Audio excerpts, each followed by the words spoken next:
This is my ingredients for tortang talong.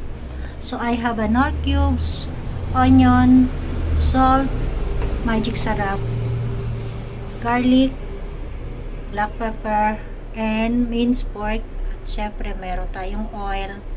At ang ating main ingredients, talong or eggplant, and egg. So ayan po ang aking ingredients for my tortang talong.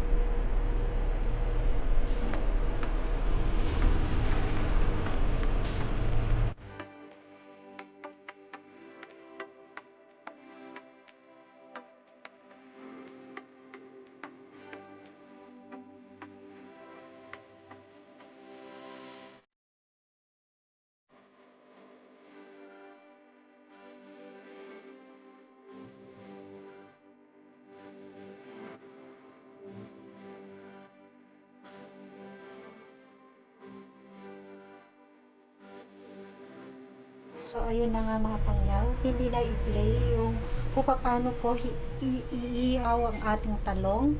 At so, yun nga po, iihaw nyo muna po bago nyo iprito ang yung tortang talong.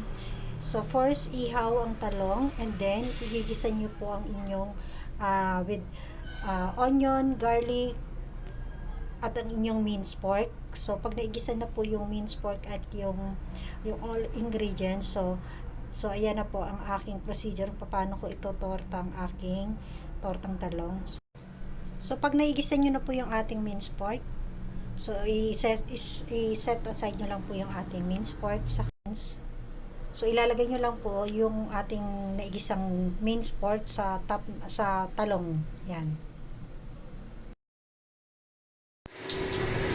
Tortang talong with giniling.